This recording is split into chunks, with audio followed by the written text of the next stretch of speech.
Bonjour à tous, bienvenue dans le podcast Face au fauteuil d'Alfred, le podcast où on apprend à bâtir et à construire sa vie avec et autour de Christ.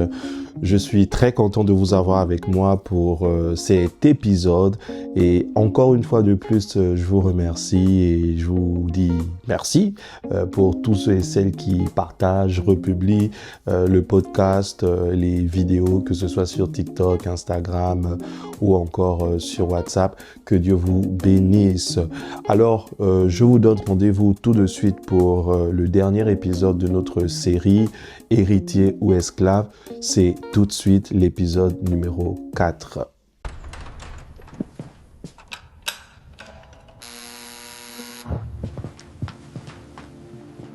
J'ai été ravi de partager cette série avec vous, notamment sur la notion d'héritier et d'esclave. Pendant près de 3 épisodes, on a survolé, parfois on est entré en profondeur sur la notion d'héritier et d'esclave. C'est vrai que je me suis beaucoup attardé sur la notion d'esclave, mais pourquoi? Parce que la Bible dit « Aussi longtemps que l'héritier demeure un enfant, il ne diffère en rien d'un esclave. » En réalité, le Seigneur nous appelle à quitter la stature d'enfant, donc d'esclave, pour entrer dans celle d'héritier, celui qui a proprement dit occupe sa place, celui qui recherche à faire la volonté de Dieu. Dieu ne nous appelle pas à demeurer des enfants toutes nos vies, voilà. Au contraire, sa volonté est que nous puissions grandir et que nous puissions arriver à nous approprier proprement dit de notre héritage. Pour aujourd'hui, c'est notre dernier épisode voilà, de cette série, je le redis encore. Donc, et pour cela, le Seigneur m'a conduit dans un passage que j'aimerais partager avec vous. C'est dans le livre de Proverbes 20 au verset 6. La parole de Dieu va dire « Beaucoup de gens proclament leur bonté, mais un homme fidèle qui le trouvera. » Beaucoup de personnes proclament qu'ils sont bons. Beaucoup de personnes proclament qu'ils sont enfants de Dieu, qui sont serviteurs au sein de leur église, de leur communauté. Beaucoup de personnes se proclament comme étant, voilà, des personnes utiles. Mais la réalité, le Seigneur nous dit, la personne utile, la personne, j'ai envie de dire, héritière, c'est celle qui, au final, demeure fidèle. Voilà. En gros, notre fidélité, c'est ce qui fait en sorte que le Seigneur est capable de dire que là, je vous vois comme étant des héritiers. J'aimerais vous partager une anecdote que le pasteur Mohamed Sanogo a partagé il y a quelques temps. J'étais à une conférence de pasteurs et j'ai eu la grâce d'y être d'ailleurs. Et le pasteur Mohamed Sanogo a parlé sur la notion de fidélité.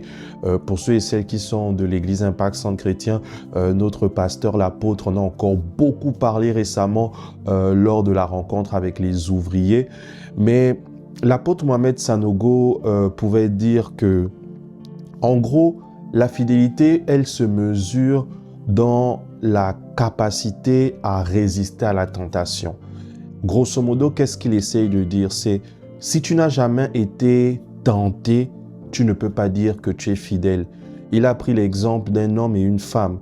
Il expliquait que un homme qui se dit fidèle, le jour que tu t'es pas retrouvé seul à seul avec une sœur et que, grosso modo, tu as résisté, alors tu ne peux pas dire que tu es fidèle. Pareil, une femme, lorsqu'un homme te fait des avances et que toi étant marié, tu ne résistes pas, tu ne refutes pas les avances, grosso modo, tu ne peux pas dire en réalité que tu es fidèle. Il expliquait que la véritable fidélité, c'est celle qui s'éprouve face à la tentation. Et j'ai envie de dire que, en tant qu'héritier, nous aussi, le Seigneur éprouve notre fidélité concernant notre service, concernant notre manière de nous comporter au sein de nos églises, au sein de nos communautés. Personne ne peut en réalité dire qu'il est fidèle s'il ne sait pas prendre soin de ce qu'on lui confie, de ce que nous sommes des héritiers. Je m'explique. Beaucoup de personnes sont dans les églises, beaucoup de personnes sont dans des communautés, ils servent Dieu, mais en réalité, ce que Dieu recherche, c'est des hommes et des femmes qui sont capables de prendre soin. C'est des hommes et des femmes qui sont capables d'être des bons intendants. Grosso modo, la capacité à être un héritier dépend aussi de ta capacité à être fidèle. Je vais prendre un exemple basique. Vous avez un enfant de 2 ans. Vous allez confier à un enfant la responsabilité de la maison. Qu'est-ce qu'il va faire? Rien de bon. Rien de bon. Alors que le Seigneur, lorsqu'il va nous confier la responsabilité, que ce soit au sein d'un département, que ce soit au sein d'un ministère, d'une église, que ce soit en tant que berger, pasteur, il attend de nous que nous soyons trouvés fidèles. Voilà.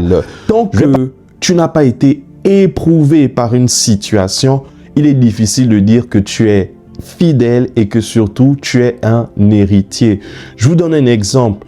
Le Seigneur va nous confier des responsabilités, que ce soit à la louange, que ce soit au multimédia, au protocole, qu'importe, et même en tant que pasteur, en tant que berger. Et toi, tu vas, comment dire, tu vas prendre cette chose à la légère. Tu ne vas pas considérer essentiellement que derrière, en fait, ce que le Seigneur te donne, en réalité, il est en train de mesurer ta fidélité, ta capacité justement à prendre soin de ce qu'il t'a donné. Et au final, on se retrouve avec des personnes qui, à cause du manque de fidélité, à cause du manque de loyauté, demeurent des personnes enfants ou encore esclaves. Je prends un dernier exemple pour qu'on puisse comprendre ce que j'essaie de nous dire. Grosso modo, celui ou celle qui est appelé à hériter, celui ou celle qui est appelé à dominer doit être capable de prendre soin. L'héritier doit être capable de prendre soin.